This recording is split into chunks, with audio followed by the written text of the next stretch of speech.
Picture a landscape in your mind right now. Just close your eyes for a second if you're not driving, and try to visualize a massive, wide, freshly paved highway just stretching all the way out toward the A horizon, really big one, yeah. right? Like an 8-lane interstate. Mm. And it is absolutely packed with people. I mean, the sheer volume of humanity is just overwhelming. It's loud. You can hear the roar of the crowd, the chanting, the synchronized stomping of feet on the asphalt. It's a whole spectacle. Oh, completely. People are marching with this absolute, unwavering confidence. They are waving these enormous flags. They are shouting incredibly catchy slogans. They've got crosses dangling from their necks, and they are loudly chanting the name of Jesus as they march. And it looks, for all intents and purposes, like a victory parade. Exactly. Like they've already won. And if you were to walk up to, any single person in that massive throng, pull them aside and ask them where they're going, they would all give you the exact same answer without a moment's hesitation. Right, they are completely 100% convinced that they are heading straight to heaven. Yes. But there is a massive, shocking catch to this picture that our source material for today presents to us. And it's a big one. Jesus isn't anywhere on that road. Not even close to it.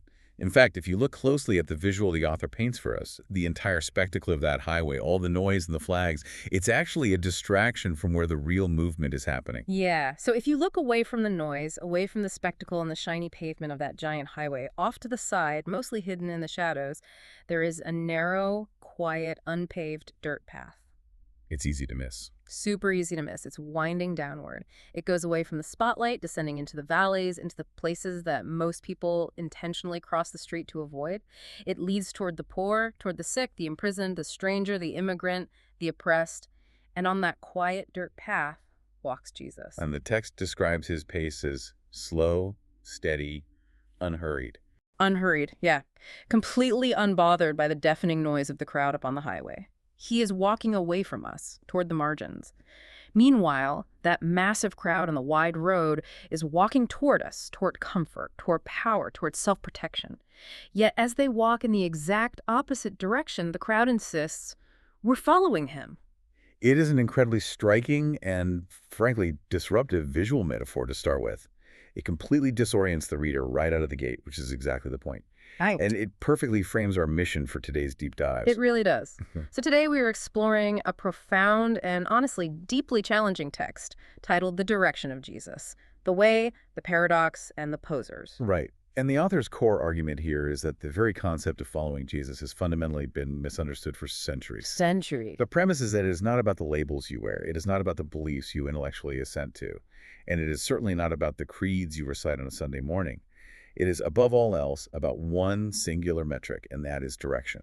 Okay, let's unpack this, because this isn't just a minor theological tweak, right? Or a slight adjustment in how we view religious practice. This is a complete paradigm shift. A total overhaul. We're talking about contrasting what the source material calls the way with what it quite provocatively labels the posers. And before we get too far into the mechanics of this argument, it is really crucial that we set a clear framework for our discussion today.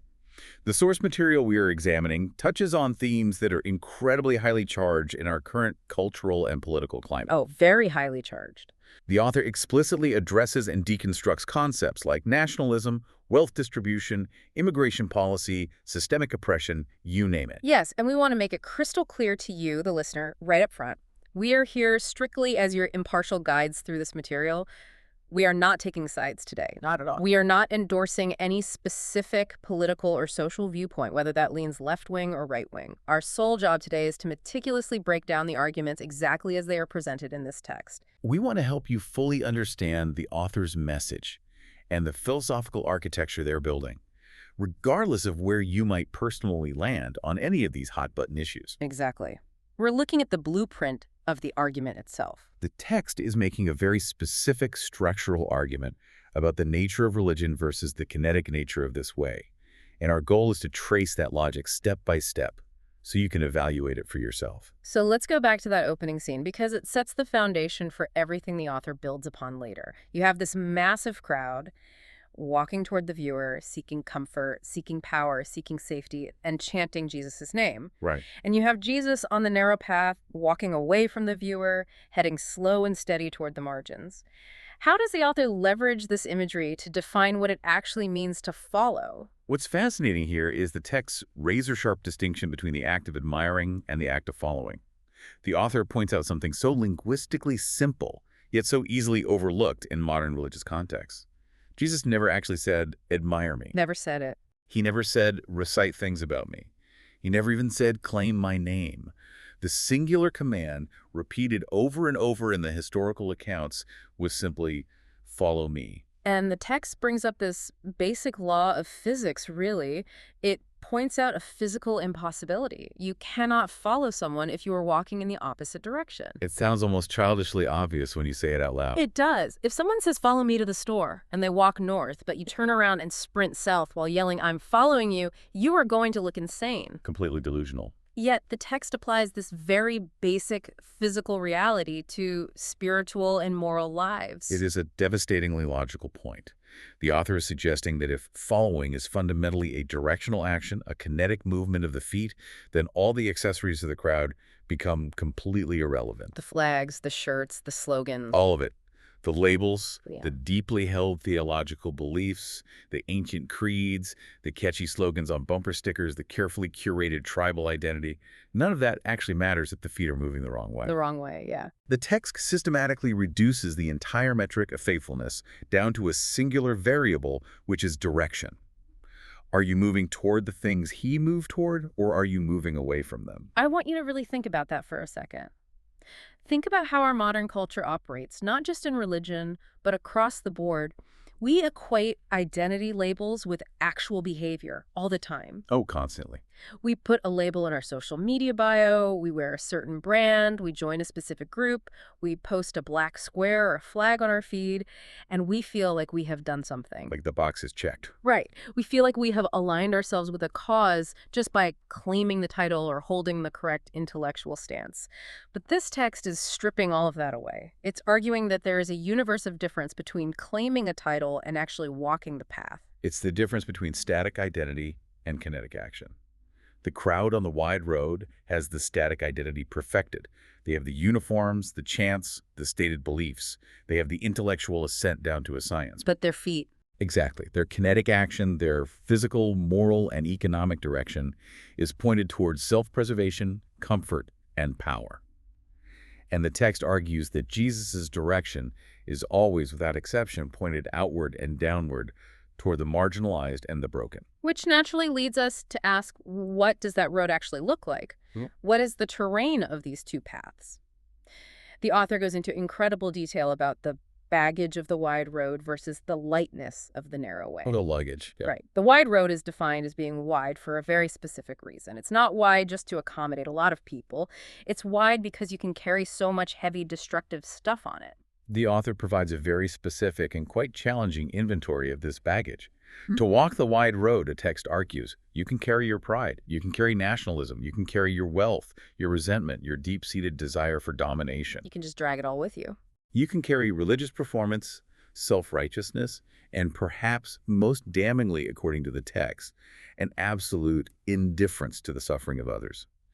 The road is paved specifically to allow you to drag all of these things along with you without tripping. And the text explicitly calls the people dragging this luggage posers. It is a road of comfort, not conviction. It's the road of crowds, not disciples. But what really caught my attention is how the author defines the narrow way. Because it flips the usual definition. It really does. Often, in popular culture or traditional religious framing, the narrow way is interpreted as a path of strict, rigid moral rules. It's viewed as a tightrope of behavioral perfection, where one slip means you fall off into the abyss. But that is not how this text defines it at all, is it? Not in the slightest. The author actively pushes back against the tightrope metaphor.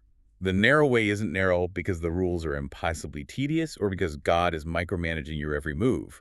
It's narrow strictly because of what must be laid down in order to physically fit through the gate and walk the path. A restriction of volume? It is a restriction of volume, not a restriction of joy. You literally cannot squeeze through the entrance if you are holding onto the luggage. Exactly. The text lists the specific things that must be dropped at the trailhead.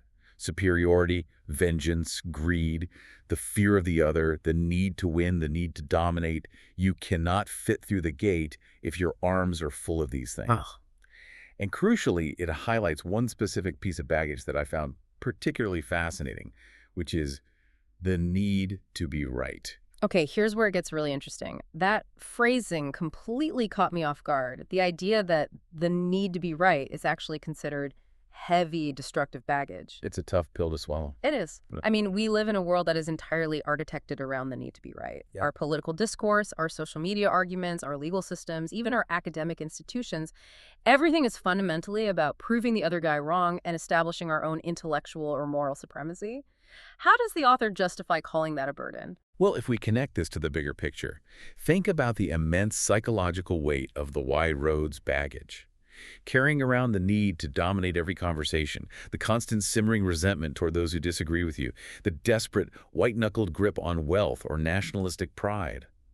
That requires an enormous, unrelenting amount of psychological and emotional energy. It's exhausting. It is exhausting. You are constantly on defense. The text contrasts the comfort of the wide road, which it exposes as really just a fragile, anxiety-ridden insulation from the pain of the world, with the conviction of the narrow way. So the narrow way, which is aligned with the Beatitudes, the cross, the poor, the oppressed, it sounds heavier on the surface because it deals with actual human suffering. But the text implies a certain lightness to it. Why? Because you've dropped the exhausting armor of the ego. You've dropped the need to win the argument. Precisely. When you lay down the need to be right, or you drop the fear of the outsider, you are suddenly free to just be present with the suffering of the world. You aren't constantly trying to fix the situation to prove a theological point. You are simply walking alongside the brokenness. You are available. You are available. The energy you used to spend defending your ideological turf is now freed up for compassion. This fundamental shift in how we expend our human energy is how the text transitions into redefining the actual gospel. It moves the concept of the gospel away from a transactional legal document and turns it into a transformative, lived direction. That idea of dropping the ego and shifting our energy naturally leads to a much bigger question the author poses. If we drop all this religious baggage, the nationalism, the need to be right, the obsession with theological purity, what actually is the good news we are left with? What's the core message? Right. The source material spends a massive amount of time redefining the gospel itself. And it points out that when Jesus himself defines the gospel in the historical texts, he doesn't use a theological formula. He doesn't give a 4-point presentation. He quotes the prophet Isaiah. A very specific passage, too. Yes, the text highlights this quote. "The Spirit of the Lord is upon me to bring good news to the poor, release to the captives, sight to the blind, freedom for the oppressed, and the year of the Lord's favor."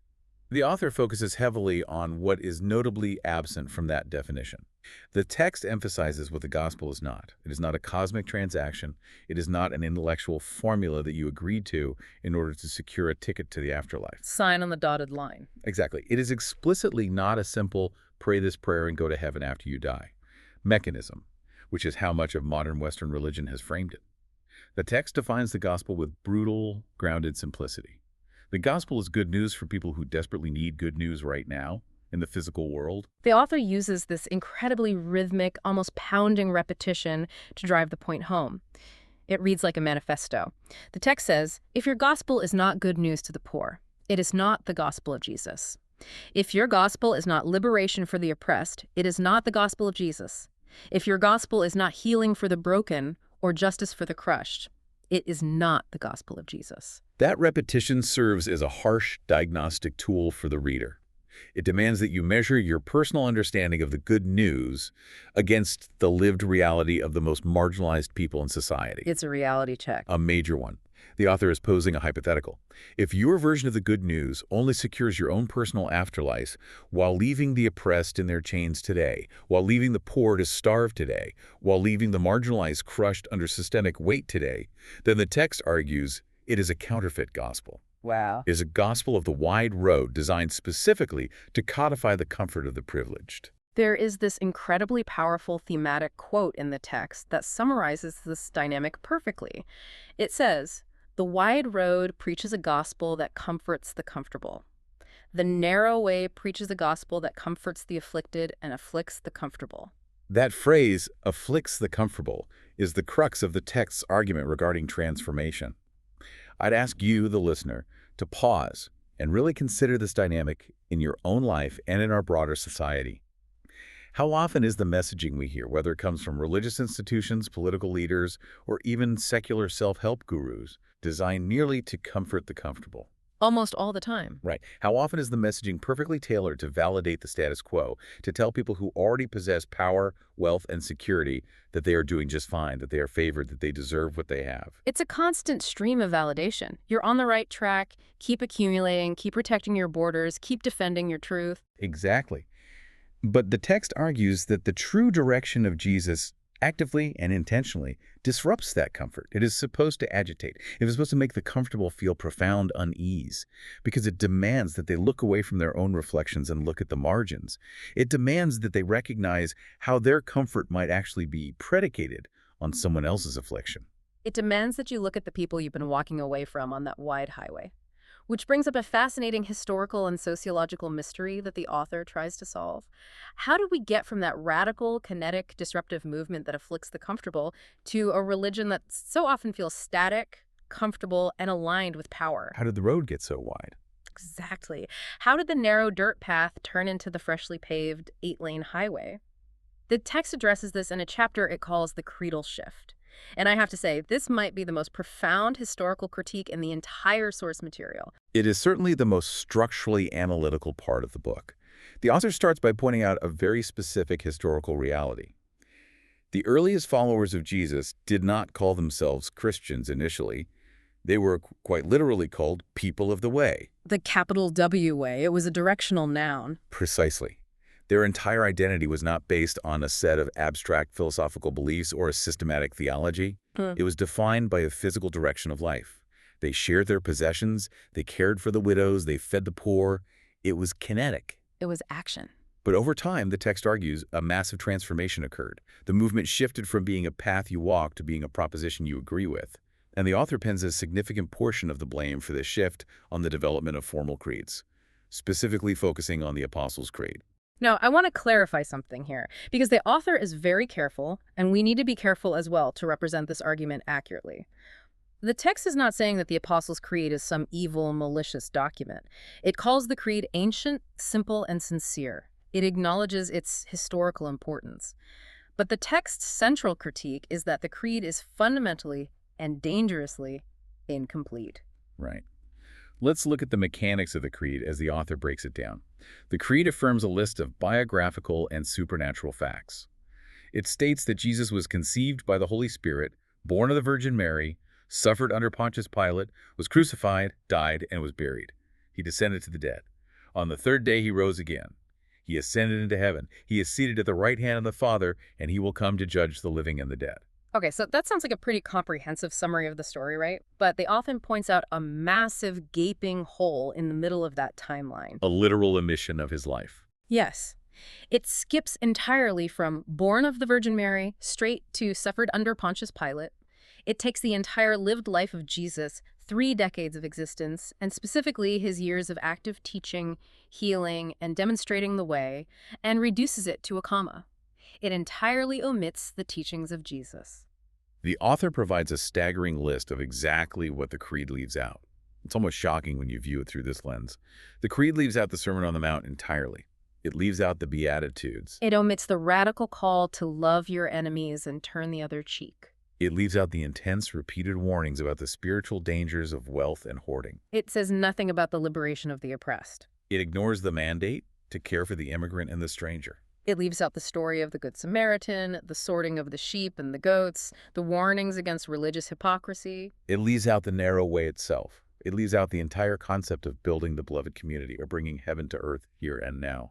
It is wild to think about it that way. What the text is arguing is that the creed, by completely omitting the lived teachings and the daily actions of Jesus, tells you who Jesus is in a cosmic sense, but it completely fails to tell you how Jesus lived or how his followers must live their daily lives. It tells you what to believe intellectually, but it does not tell you what direction to walk physically and morally. The author suggests that it tells you what happened in history, but not what must happen inside of you. And the text draws a really devastating conclusion from this omission. It argues that this shift, this reduction of a kinetic way into a static creed, is precisely what allowed the wide road to be built. It provided the ultimate loophole. Exactly. How so? Well, walk us through the psychology of that loophole.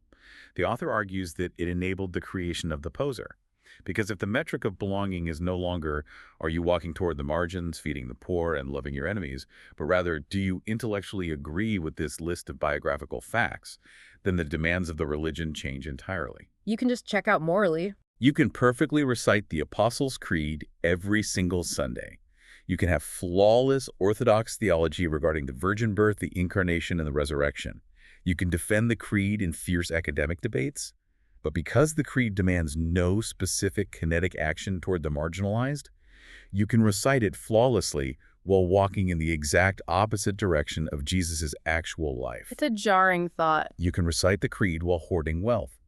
You can recite the creed while passing legislation that crushes the immigrant. You can recite the creed while harboring deep hatred for your enemies. The text calls this separation of belief from action a profound perversion of the original movement. That is a heavy, heavy critique. It essentially argues that the institutionalization of belief created a system where you could claim the name without walking the path. So what does this all mean for the individual? If we can't rely on ancient creeds to map our direction, how do we know we're on the right path? If the map isn't a list of theological propositions, what is the compass? How do we navigate the dirt path? The text answers this by introducing a concept it calls holy paradoxes. Yes. The text argues that the kingdom of God, the narrow way, is not built on linear human logic. It is built on these holy paradoxes. And the author makes a very stern demand of the reader here. We must not read these paradoxes as mere beautiful poetry or spiritual metaphors to be cross-stitched onto a pillow. They aren't just decorations. They are, in the author's words, directional markers. They are the literal compass of the upside-down kingdom. They are practical, operational instructions. The text lists several of them, and they are completely antithetical to how the world operates. The first shall be last, and the last shall be first. You save your life by losing it. True strength is found only in weakness. The greatest among you must become the servant of all. Blessed are the poor, not the rich and powerful. You defeat evil by loving your enemies. You gain true treasure by giving it all away. These paradoxes function as a set of diagnostic tools that illuminate the narrow way and simultaneously expose the wide road. Let's look deeply at the paradox of human power dynamics, for example. The wide road, and human civilization in general, operates on the logic of accumulation, defense, and domination. You get strong by lifting weights, hoarding resources, building walls, and defeating your enemies through superior force. That's just how the world works. Right. The narrow way flips this completely upside down and says, you defeat evil by loving your enemies. You become truly free by becoming bound to the service of love. You see clearly only when you admit you're blind. That one hits incredibly hard. It ties right back to that earlier point about dropping the need to be right. As long as you insist you have perfect vision, as long as you insist your theology is flawless and your political stance is absolute truth, you are stumbling in the dark. You are unteachable. Exactly. The paradoxes require a complete surrender of human ego. And my analytical mind finds one phrase in this section particularly striking, perhaps the most beautiful sentence in the entire text. The author writes, "You become holy by becoming human."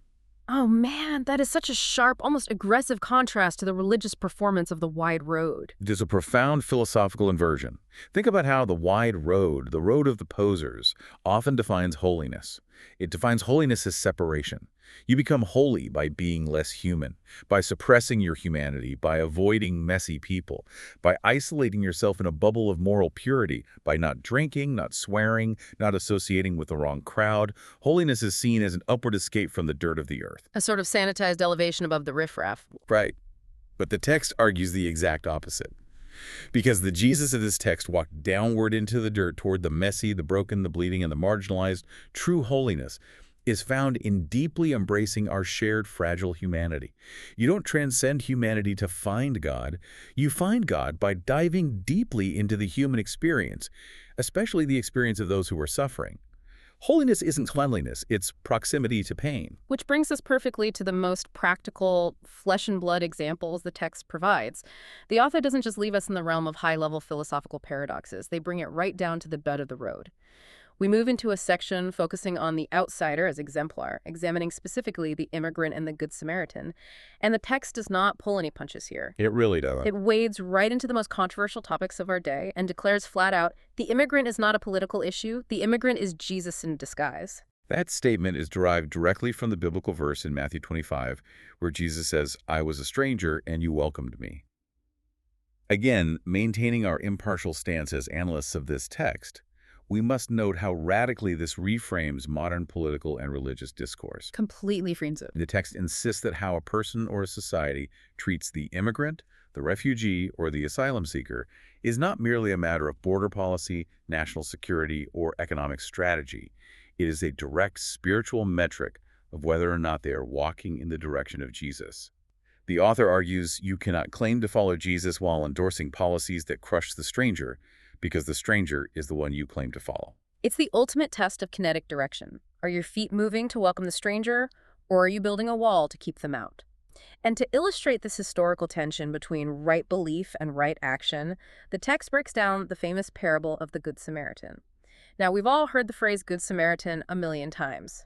There are Good Samaritan laws, Good Samaritan hospitals, Good Samaritan awards. The phrase has entirely lost its edge. Yes, it just means a nice person who helps.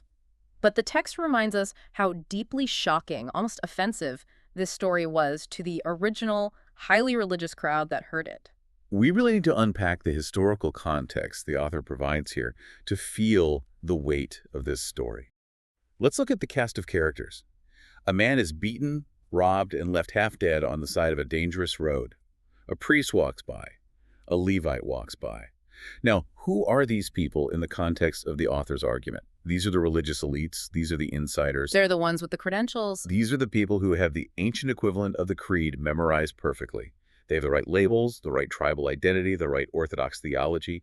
They know the scriptures. But when they see the bleeding man, what is their kinetic action? They cross to the other side of the road, they walk by, they maintain their purity, they continue on their wide road of comfort and self-protection. But then comes the Samaritan. And the text really highlights the deep-seated generational hatred between the Jewish audience hearing the story and the Samaritans. The Samaritan is the ultimate outsider. He is considered a heretic by the religious establishment. He's a foreigner, a half-breed in the eyes of the culture. He doesn't go to the right temple. He doesn't read the right scriptures. He doesn't believe the right theological propositions. He certainly doesn't belong to the right tribe. He is the literal definition of someone who is wrong on paper. This raises an important question, perhaps the most subversive question the author asks in the entire book. Why does Jesus make this specific person, the heretic, the hero of the story? Because the Samaritan stops. His feet move toward the margins. He helps. He binds the wounds. He pours on oil and wine. He puts the man on his own animal, and he pays the innkeeper out of his own pocket to care for him. And Jesus looks at the stunned, Orthodox religious crowd and says, "Go and do likewise." The text's core thesis here is a massive, earth-shattering paradigm shift. It states that the one who walks like Jesus is closer to the kingdom than the one who merely claims the right beliefs about Jesus. The Samaritan didn't have the right beliefs, but he had the right direction. The priest and the Levite had the right beliefs, but the wrong direction. It is an incredibly subversive teaching because it suggests that correct kinetic action, specifically action characterized by compassion, healing, and self-sacrificial love for the marginalized, completely overrides correct tribal affiliation or theological orthodoxy. It's all about what you do when you see the suffering. The text is systematically dismantling the idea that you could be considered in simply because you belong to the right religious club or hold the right intellectual viewpoints. The Samaritan is in because he walked the narrow path of mercy. The priest is out because he walked the wide road of apathy. I really want to pause here for a second. If you've ever felt alienated by institutions that seem far more concerned with who has the right theology, who voted for the right candidate, or who follows the strictest purity rules, rather than who is actually down in the dirt helping people, this text is arguing that the original teaching of Jesus was entirely on your side. It is about the feet, not the lips. It is about mercy, not memorization. And this intense emphasis on kinetic action over tribal affiliation culminates in the climax of the book, which is the ultimate sorting. The author brings up two very famous, very intense biblical stories to drive the final, inescapable point home. First, the Great White Throne Judgment from Matthew chapter 25, commonly known as the separation of the sheep and the goats. This story is the ultimate climax of the direction over labels argument. You have all the nations of the world gathered, standing before the throne. Two groups are formed, the sheep on the right, the goats on the left. And the text demands that we look closely at the specific criteria used for this cosmic sorting. It is not a theology exam. Not at all. The sheep are the ones who fed the hungry, they gave water to the thirsty, they welcomed the stranger, there's the immigrant again, they visited the prisoner, they clothed the naked, they cared for the sick. And the goats, the ones cast out, simply did not do these things. Wow. But the crucial, fascinating detail the author highlights is the shared bafflement of both groups. Neither group saw this coming. Yes. Both groups look at the throne and say, Lord. Yeah. They both use the right label. They both claim the name. They both recognize the authority of the judge. But Jesus says, whatever you did to the least of these, you did to me. And whatever you did not do for the least of these, you did not do for me. And the goats are genuinely, legitimately shocked. They ask, Lord, when did we see you hungry or thirsty or a stranger or naked or sick or in prison and not help you? They thought they had it all figured out. They did. But the text provides the devastating answer. They saw him every single day. They saw him in the immigrant at the border. They saw him in the unhoused person sleeping on the grating. They saw him in the sick person who couldn't afford medical care, the imprisoned person locked in solitary confinement, the stranger asking for directions. But they walked the other way. They were on the wide road. They were so busy looking up at the sky, waiting for a triumphant, conquering king to arrive in the clouds. Or they were so busy waving their flags and protecting their comfortable enclaves that they literally walked right past Jesus in the gutter. They ignored the disguise. They thought holiness was looking up, but Jesus was down in the dirt. The irony the author points out is profound. They loudly claimed to follow him, but they actively, deliberately avoided the very people he chose to inhabit.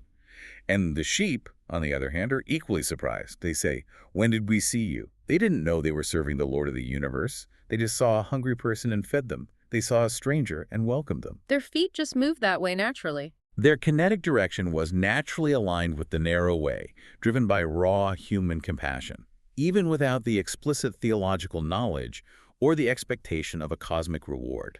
The text follows this up with the story of the wedding feast, which reinforces this exact same point about who is actually inside the kingdom and who is left outside in the dark. In this story, a king throws a massive, lavish wedding feast.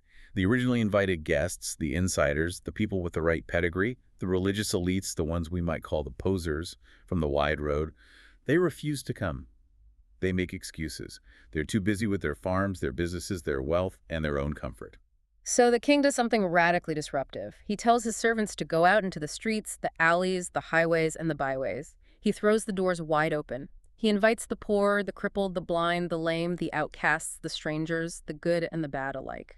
And the posers, the ones who thought they had guaranteed VIP access because of their status, their theology, or their labels, eventually show up and find the doors locked. They're standing there pounding on the door crying, Lord, Lord, open to us. Didn't we say your name? We know you. We prophesied in your name. And they receive that terrifying ultimate rejection. I never knew you. It's chilling. What the text does next is meticulously, almost provocatively, detail exactly who is sitting at the tables inside that feast. And again, reporting objectively on the text's argument, it presents a vision of radical, almost scandalous inclusivity. The author paints a picture of the feast, where the tables are filled with people of completely different religious backgrounds, people of different sexual orientations, different ethnicities, people with different messy stories, deep wounds, and complex traumas, people who walked vastly different paths in life, some of whom might never have set foot in an orthodox religious institution. It's a wildly diverse crowd, but the author points out they all share one single unifying factor that got them a seat at the table. What is it? Direction. Exactly. The text states, they all share one thing. They walked in the direction of Jesus. They fed the hungry. They welcomed the stranger. They loved their neighbor. They gave up the need to be right in exchange for the mandate to be kind. They walked the narrow way. That is the whole ball game right there. The author is arguing that it doesn't matter what your background is, what your labels are, what political party you belong to, or what theological tribe you claim. If your feet are moving toward the hungry, the stranger, and the neighbor in active, self-sacrificial love, you are at the feast. You are on the narrow way. It is a profound, sweeping synthesis of the entire argument. The text systematically deconstructs the wide road of ideological purity, religious performance, and comfortable detachment, replacing it entirely with the kinetic reality of active, messy, hands-on love. Which brings our deep dive full circle. Let's return to that opening visual imagery that we started with, because the author brings us back there at the very end of the book. We have the massive, loud, wide road, and the quiet, hidden, narrow dirt path. The text leaves us with this lingering, haunting image. Jesus is walking away from the viewer. He is heading down into the dirt toward the forgotten, the broken, the marginalized, the immigrant, the poor. And the massive crowd, the posers, are marching confidently toward the viewer. Their faces are clearly visible. They are wearing their shiny crosses, waving their massive flags, shouting at the top of their lungs, "We follow Jesus."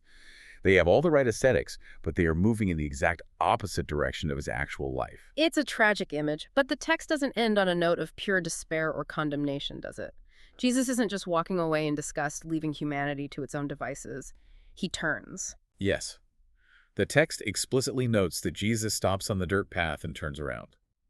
But he does not turn to hurl lightning bolts or condemnation at the crowd on the highway.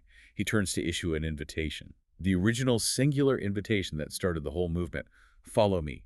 Walk in my direction. Drop the baggage. Bring heaven to earth with me. Because the author's ultimate point is that you cannot follow Jesus while walking away from the people he walks toward. You cannot follow Jesus while rejecting the people he calls blessed in the Beatitudes. You cannot follow Jesus while actively building or passively benefiting from the very systems of oppression he came to dismantle. You cannot follow Jesus while clinging tightly to a creed but completely ignoring his way of life. It is a physical and spiritual impossibility. The author leaves us with a summary statement that completely redefines the ultimate goal of the religious impulse. Heaven is not a destination. Heaven is a direction. Think about what that does to your entire worldview. Heaven isn't a gated community in the clouds that you get to enter after you die, provided you memorize the right theological password and belong to the right club. Heaven is a direction. It is a kinetic reality that you participate in right now on this earth by how you move your feet. And Jesus is already walking that way, inviting you to join the work. It demands an immediate practical application from the reader. It violently shifts the burden from passive intellectual belief to active, costly participation in the healing of the world. And that is exactly where we are going to leave you today. We've spent this time unpacking this intense, challenging text. We've looked at the exhausting baggage of the wide road, the radical redefinition of the gospel as good news for the poor, the historical loopholes created by creeds, and the surprising, scandalous identity of those who actually walk the narrow way. But knowledge with that application is just more baggage to carry. So we've talked endlessly about how to change your own direction. But here's something new to mull over that the text leaves hanging in the subtext. If you actually start walking this narrow dirt path, if you drop your pride, your nationalism, and your need to be right, you will inevitably start moving away from the loud, comfortable crowd and toward the margins. How do you handle that inevitable moment when the people on that wide highway, perhaps your own friends, your community, your family, look down at you in the dirt and start shouting that you are the one going the wrong way? How do you keep walking when the loudest voices tell you you're lost? Because the path is right there. It's just waiting for you to take the first step.